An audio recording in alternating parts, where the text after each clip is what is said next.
to our channel. Welcome back to the Viks. Thank you so much for joining. Today, as you can see, we have a special guest. This is our first guest on our YouTube channel. So we're thinking this person must know who special. I would like a certificate. I think it's only fair that I get a certificate. No, shame. No, I'll make one for you. Guys, go give him Canva. Guys, certificate. Email it. Guys, there's a reason why we have a special guest today, and as usual, motaka hayo, but I feel like this channel vele get Tshidi featuring Jansa, but it's fine. Welcome back to the Viks. Today's video is an interesting video that I think, we're gonna be discussing our experiences at the Constitutional Court. Guys, I can see you like my video admission, so I'm just trying to provide the similar content. Content about our legal careers, what we did at the Constitutional Court. I don't know if I previously mentioned I think I did in the very first video that I did clerk at the Constitutional Court. So today I'm going to be talking to Zwonaka. Zwonaka is in when was it? 2017. July. We started in June. Yeah, no, it was July. It's July to June. July, yes. So we started on the 1st of, no, it wasn't even the 1st, it was the 3rd of July. I remember that day. 2017. Yes, 2017, and we clerked at the court together until the end of June 2018, right? So this video will literally just be discussing our experiences at the court, and the reason why I brought Zwonaka specifically is because when we applied at the court, our experience levels were different. I had just applied Kokoti just from varsity, and she had working experience. So I think it's important so that people can see, okay, you don't necessarily need to, be a partner at Bowman's for you to be able to get into the con court. You can get in at any time. I suppose now I always say to people that it's literally if you get through the application process, what gets you in is that interaction with the judge, whether you judge or not. You know what I mean? So I think firstly, let's discuss the application process, what you actually need before you even get to interview stage, what you need to be doing to get into the court, right?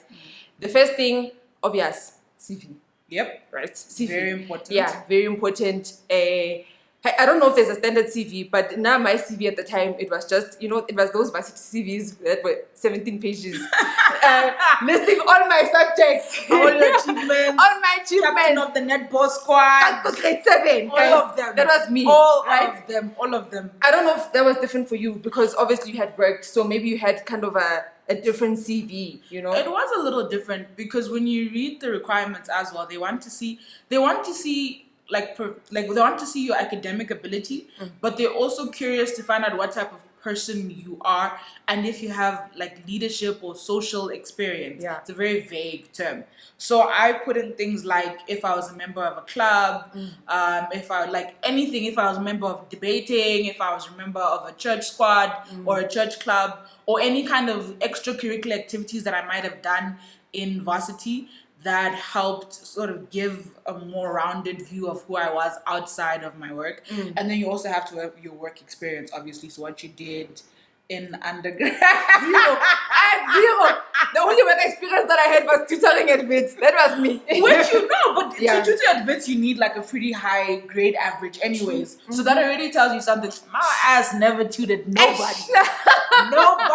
Nobody. I barely made it through. No, but that actually, saying that brings me to an important aspect about marks in getting to the court. Yes. This whole thing of, do you have to be a +A student, 90% student? Yes. What is your take on that? I don't think so. So I think you do. It depends on where you apply. If you apply, the reason why I applied at the time that I applied was because my marks undergrad were bad. So I was like, there's no ways I'm going to get in on this alone. I think I was averaging a C, D at best. But a C, D. At least you were not at F. No, I wasn't. No. Fine. Yeah. I never got a Mr. They call it a Mr. No More at Viks. Minimum requirements not met. Wow, guys. So no, things have changed. They call it Mr. No More. So I never got, luckily, a Mr. Normal. Some people, like, it's really, really hard in varsity, and a lot of people did get those, but they bounced back. But I think for me, the reason why I had to apply after articles, after an internship, was because I didn't have good marks, and I needed some other thing to motivate for Getting why I in. should, Yeah. for why I should be employed at the court. Yeah. Whereas if you're someone like Tshidi, who was able to tutor and had legit marks in undergrad, and you already had an offer from Bowman's when you arrived. Yes. Yeah, so you can lie, you're a student, you can apply anywhere you want. First year. Me? Oh, no. But this age shouldn't think, guys. Yes, I think marks are important. I always say they're important.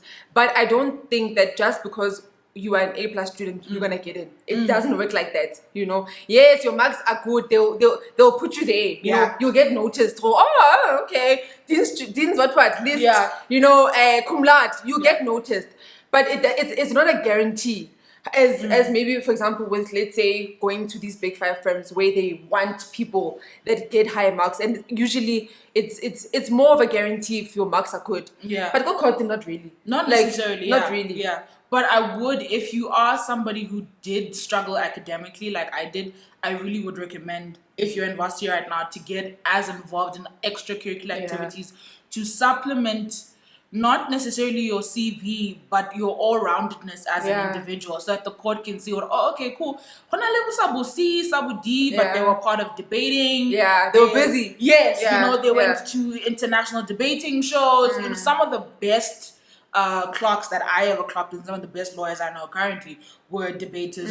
Didn't necessarily have the best marks, but they're really great critical thinkers, and it showed up in the way that their CVs were drafted and the ways that their motivational letters were drafted. So if your marks are not like BA+, it's very important to supplement something. The letter, how even your motivational letter must say, oh, okay, the marks are not great, but this person, why it's even say that? You know what I mean?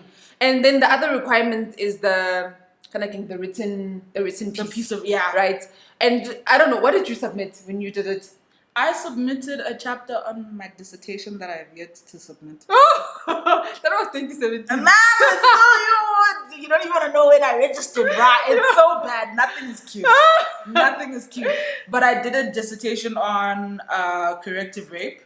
And then I changed, I think, one of the chapters to make it a constitutional challenge. If you were to make a constitutional challenge to the Sexual Offences Act and the Equality Act to make them more progressive in terms of excluding Black, queer women, particularly, who are victims of corrective rape, how would you then do that? How would you launch a constitutional challenge? What kind of arguments would you have to present, etc.? So you must whack. That's how she got in. No. That's how she got in. No. Now you see why I feel like Concord. Now I can't even remember what mine was about. Because I can't remember. I remember wanting to write something specifically for the court, but I was so late. I think I applied the last day on the 31st of March. But what did you end up writing about? I didn't. I submitted a paper. I think I submitted one of my assignments at varsity. I was like, which one? I can't remember. I just know it was something to do with like jurisprudence. That'll get you in. Yeah, critical race theory, something like that. I was like, hi, this better make submit. No, but that'll get you in. Yeah. Get you in. Also, but you can't expect more from someone who's applying from varsity as well. True. So it also depends. Exactly. What was my excuse? Guys. So yeah, that's the process of applying. And so the next thing that we want to discuss is our work experiences, right?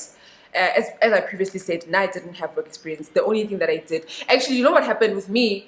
I was you started at Bowman's. Yes, I started at Bowman's.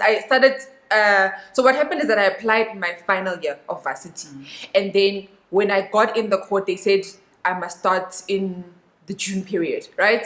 So I had already because it's staggered, right? The intake year Concord is staggered. Yes, exactly. So Hagitomaka June, it meant that it was either I was going to sit at home for 6 months or I was going to work. And then luckily when I told Bowman's about the opportunity, they were like, no, it's fine. You can come for 6 months, go and then come back, right? So that's what I did. So Basically, I did have work experience there 6 months. It wasn't bad. And it's very prestigious. Like, there was no ways a law firm could refuse to allow one of their CAs to go to the Concord. Exactly. Because it looks good on their roster as well to be like, oh, Tshidi was a law clerk at the Constitutional Court, Yeah. and now she heads up our private equity. What department? Private equity. What is it? Mergers and acquisitions. No, girl, a competition. Competition, like, yes. and now she heads up our competition law department. I really don't head it up, but yeah, it's fine. One day.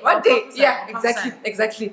So that was my experience, ne? When I applied. And then, but obviously, Zwonaka had a different experience. So, what did you do before? So I knew in final year that I wanted to go to the court, right? And I went to Viks, but my marks were bad. And I was worried about career prospects long term. Yeah. So I thought, if I do like a bunch of things that get me to the next, into the door for the next thing. Yeah. So I went to UKZN, started my master's. That got me into the door for the South African Human Rights Commission. Really? I don't know you did master's at UKZN. Babes. It's not done. Oh, you're doing it. Still doing it. So I registered for my master's at UKZN. While I was doing my master's, it's a long story. Yeah. It got me into an internship at the South African Human Rights Commission, and I interned for this amazing lady called Lindiwe Khumalo, the former Chief Operations Officer. So I was in her office. When I moved from the South African Human Rights Commission, that then enabled me to be able to apply to the Socioeconomic Rights Institute in Braamfontein, which is what an experience. It's a social justice law firm, organization. I don't think they like the term law firm, but a social justice organization. So they do evictions, housing law, rather protection of housing law, the right to work. So your informal traders, people like that. They did a lot of work around fees must fall, etc. So having that type of in working in that type of environment would then enable, and they were appearing at the Concord a lot as I was getting in, because they appeared for Data and they appeared for, I can't remember something else, but there was like a long list of housing cases, like your Data, your occupiers of Olivia Road, etc., that really changed housing and evictions law. So Seri was quite well known at the Constitutional Court. They appeared all the time. So I got into Seri. I articled there for 2 years. They let me stay for another 6 months because I was supposed to leave at the end of 2016. Okay. And they let me stay for another 6 months until I was going to start at the court. Yes. So then each little sort of thing got me into. So then going through, because I applied when I was at the Human Rights Commission, I didn't get in. Oh, so you applied previously? Yes. Oh, okay. I applied 3 times. And I didn't get it. I think I got it on the 3rd time. I applied twice and I didn't get it. You see, guys, I always say, if you don't get in once, you must keep apply. doing it. Apply. You must keep I know someone else that applied, I think 6 times. They got it on the 6th time. Yeah. So you must just keep applying. That's literally how it works. Yeah, because judges change, moods change, the court changed. I mean, if you are applying pre-17th Amendment, like before the court's jurisdiction was expanded, what the court was looking for in clerks then was wildly different to what they're looking for now.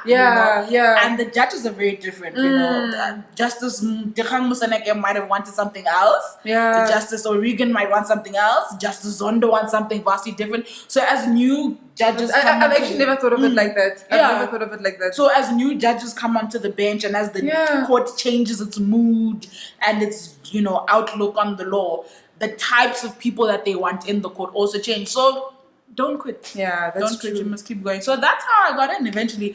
But I think in no small part it was probably Seri, because Seri had been arguing and litigating before the court for such a long time. So you must keep applying.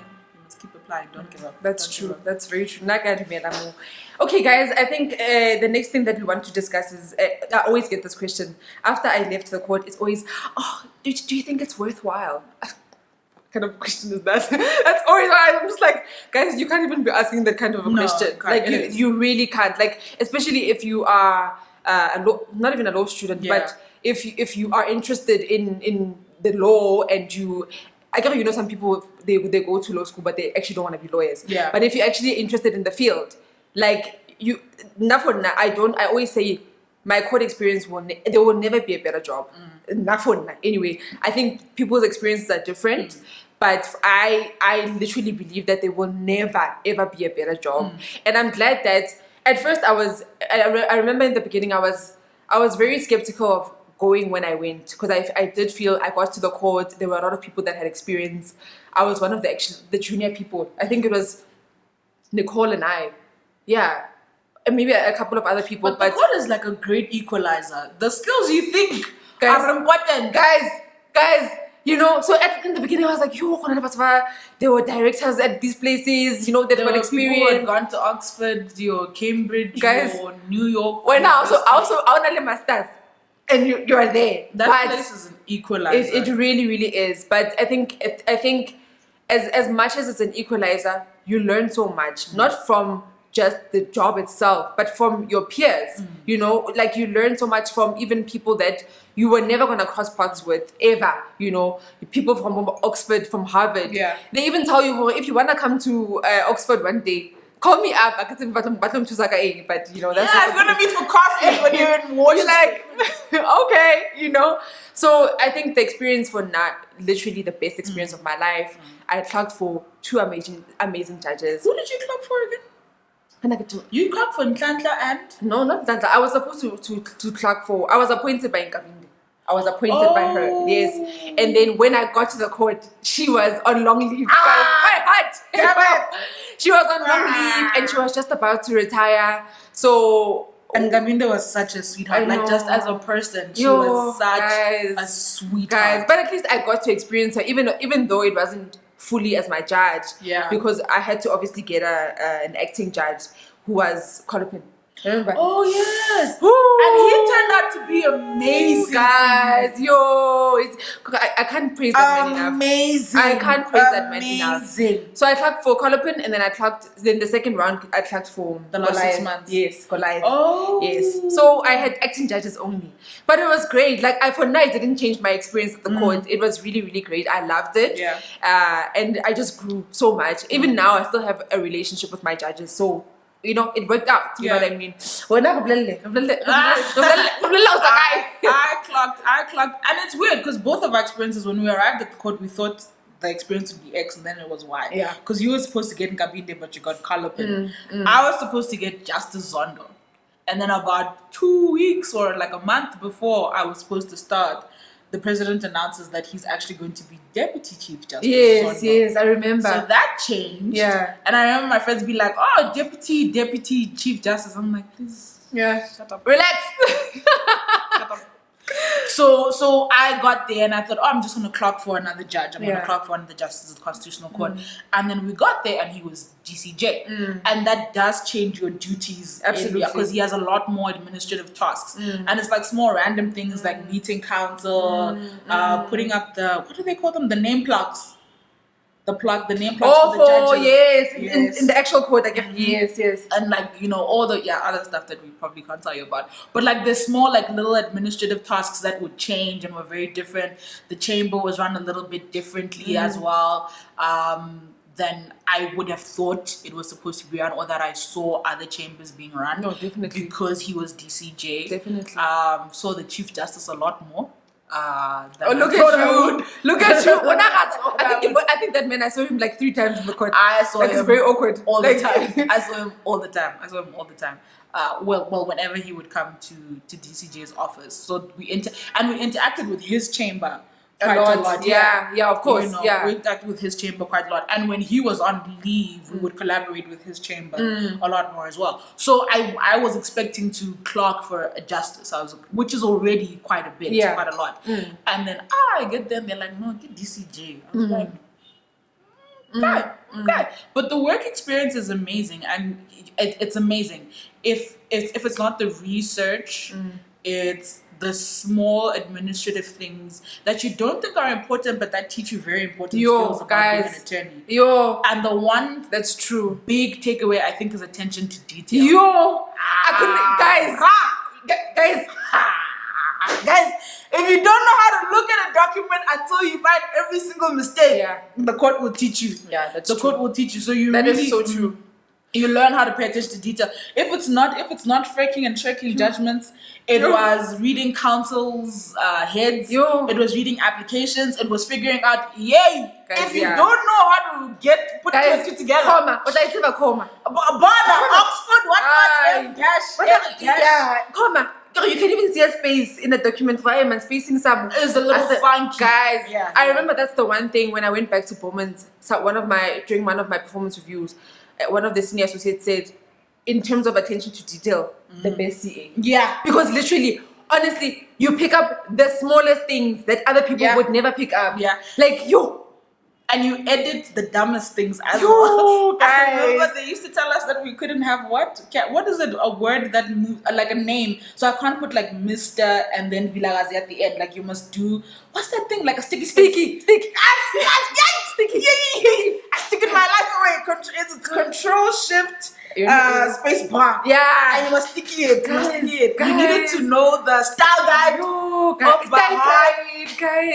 Guys, no, the experience of the courtship. I think I took a copy of the style guide with me because I was like, no way. I still have it. It's a superpower. It's basically a superpower. I still have it till this day. I still use it. Yeah. Honestly. So yeah. Okay. So the one thing that I always get asked was that Chelek, how is the money at the court, right? People always say, why would you leave Bowman's and go work at the court? Wasn't it a salary drop? No. Wasn't it? No, it wasn't. It really was. Like, I think from I know it's around, because I know for first year at a Big Five, it's around that range. No. Guys, where did you hear that? No, because when I was in varsity, it was one, like 24? Yeah, but Cotton itself was 24. Yes, but when I was in varsity, that was like 6 years ago. I thought it would have increased already by now. No. no, guys. Like the salary. Like actually, I was crying when I went back to Bowman's. That salary was nice. I think it's painful if you come back as an associate. Yeah. So if you've already been an associate and you've worked as an attorney for a long time, then you come to the court, then it's a drop. Yeah, it's a drop. Then it's a drop. Yeah. Exactly. And I think also it's an upscale if you work for like the public interest organization. It was double. It was double. Guys, I remember paying my bills that first month, and the money that I had left over was my old salary. Y'all, the things I did at Zara, I'm not proud of myself. Guys, no, the salary was good. The salary was good. That first month, and you're like, the Chief Justice salary. I was like, guys, like I was just like, okay. And enough for now. I think for now I was happy with that salary because I wanted to pay off my Nefsus loan, right? Yeah. So it was I could save a large chunk of it. Yeah. Like monthly, I could even save for my 10 to 15,000 rand. Yes. Monthly, literally, and you'll still be stable even after that. Yeah. So I remember my first salary, I chowed that one. I was like, I don't care. I'm going to chow this one. Yeah, standard. You have to. After that, save. I paid up my NSS loan literally in 8 months. Yeah. From the salary of a court. I was saving, I think, about 5 grand a month because I knew that I wanted to take a break after I left the court and I wanted to have enough to be able to support myself for about 2 or 3 months. Yeah. So I was able to save from that, plus savings from another saving that I had before. I know somebody who saved so much she bought a car cash. From the salary of a court? Yes, an I-10. Guys, but you can. You can. Like you literally can. In a year. If you're putting away, because it's public knowledge so we can tell you. Yeah. But when we started it was around 29. Yeah, 29.5. Yeah, something like that. Something. Yeah. I've seen now, and when you'll see it on the adverts, the salary is included there, and then there's like that weird calculation here, excluding benefits. 37%. Yes, in lieu of benefits. I love that word. In lieu of benefits. Guys. So in gross, it came to about 32. Now it comes to about 32, 33. Oh. Okay, yeah. So it's not bad. Yeah. So I think she was living in the city and walking to work every day. And I never saw her, and I remember who it was, and I never saw she had very short hair. Like her life was very ascetic. Like you didn't see her stunty or anything like that. Like her nails were always short and whatever. So I'm guessing she saved simple. Very simple. And when you saw her, she was neat and well put together, but nothing like ostentation. You wouldn't see her in like name brands and like Zara and all those types of things. She was very chill. The rest of us did not listen, take that advice. Or the weave said, come on, oh my music, you gotta weave it, man. You know, come on, 4,000 eyes. I can do it. I can do it. So she didn't do that, and I remember when she left, she had like about 160K. You can, yes, you can in cash, and she went and bought a car. Yeah, just like that. Man, but it's that's fine. I'm happy. You did did what you needed to do. Yeah, I did. No, she had. I know someone who now is saving around 12K, but they live at home. Yeah. So you need to remember that there's a difference there. They live at home, and I don't think they. Yeah, they live at home. Yeah. They live at home. So if you're not paying 5,000, 6,000 rand in rent every single month, it might be a little more affordable. It's very important. If you do get into the court, you'll get that long list of people saying, oh, you can rent here, you can live here, and so on and so forth. Especially if you're from outside Gauteng. If you can stay at home, which is what I did, and earn what you're earning, please do that. Save yourself a mad amount of guap. That's what I did. Yeah. I lived at home. I drove 45 minutes every day, but guys, the amount of money that I saved, I don't regret it. Yeah. I don't regret it. So if you can do that for yourself. Yeah. We too session. Don't go out on every single drinks weekend. The clouds go out. Hey, when the what alcohol? Yeah. The work can be stressful, especially when there's like urgency or it's in the middle of court season. Yeah. We're no longer in recess. Yeah. Court can be very, very, very stressful. The drinks. The drinks. Now guys. So you must be very careful. Yeah. But no, you can. But I would recommend that you live at home and don't tell your parents how much you earn. Well, now they know. Because now we've just said it. Well, if you watch this video with your parents, we can't help you. Yeah, no, I didn't. I was just like, no, it's still the same as Bowman. Yeah, it's not bad. What's about government? What's about shock? Yeah. That time, what about the holiday, guys? Every single man had a brown bag in Maputo. Oh, they used to have black bags back then. Zara had navy blue black bags. Now they have brown bags. So there was a black bag. I haven't been to Zara in a while, so I don't know. You see? What I was one of the challenge.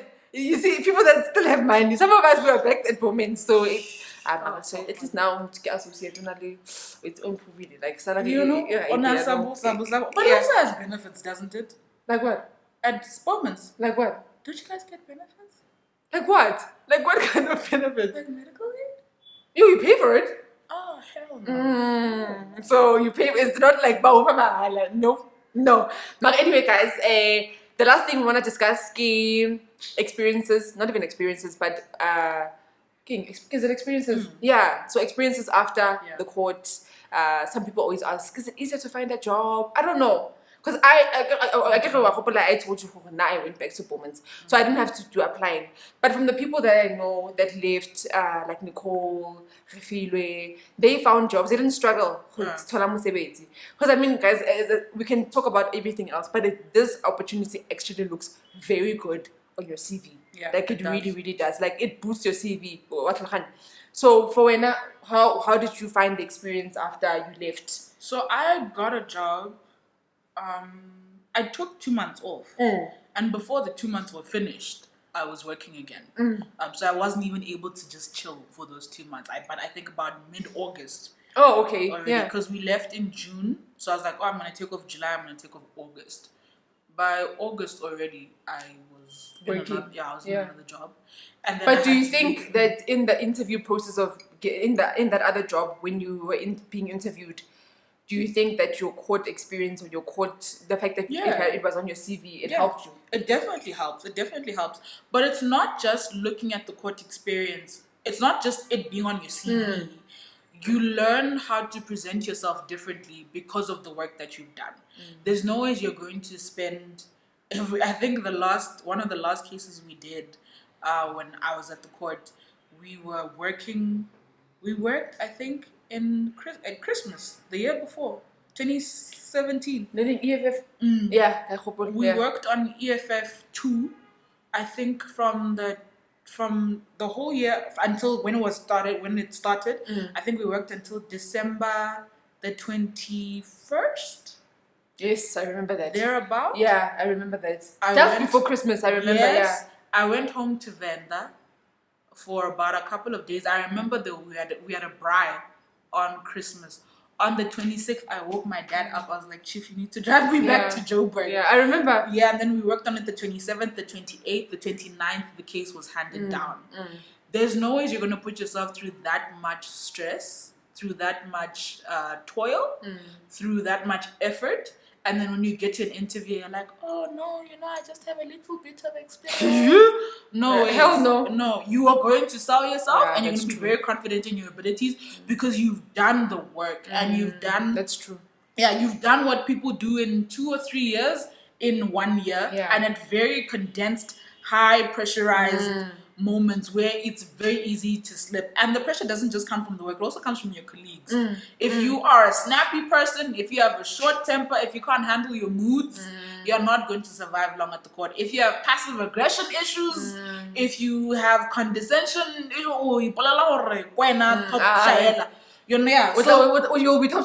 getting out of the court. Yeah. So it grooms your character and your work experience such that when you are being interviewed by someone new thereafter, you really struggle to speak about yourself in a self-deprecating way where you don't acknowledge your achievements and how hard you work. So you're a better marketer of yourself. Because if you survive that year, bruh, you can do anything. No, honestly, you really can. So I think that's the thing. If anything, the experience looks good, but it's what it does to you as well that makes life a little bit easier afterwards. I don't know how you felt. No, I agree. And I always say my first 6 months of articles were hard. Like they were, and I think it's hard for everybody, right?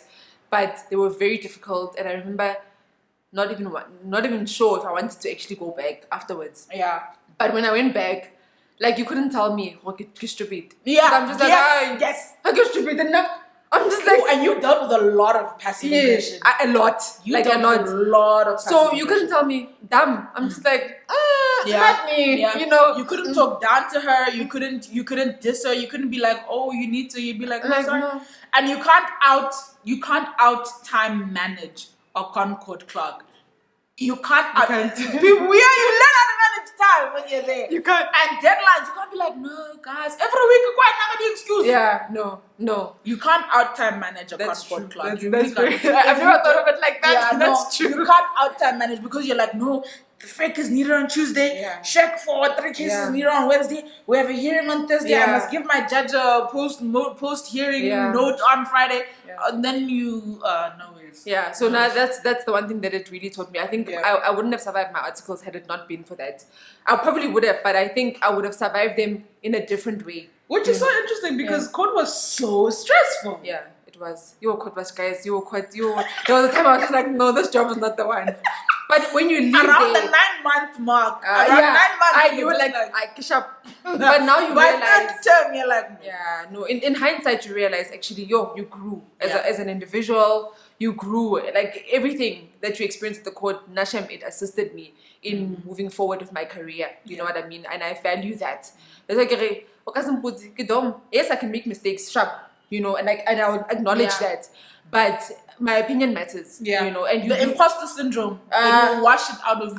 Guys, there's no time for you to feel like you don't belong. There's no time for you to feel like you're not. It's smart fine. enough. Yeah, you don't have time for that. Yeah. You don't have time to be like, get in. Yes, and you must run. Yes. You must run. But I think my favorite post-court moment of yours is when Colleague admitted you.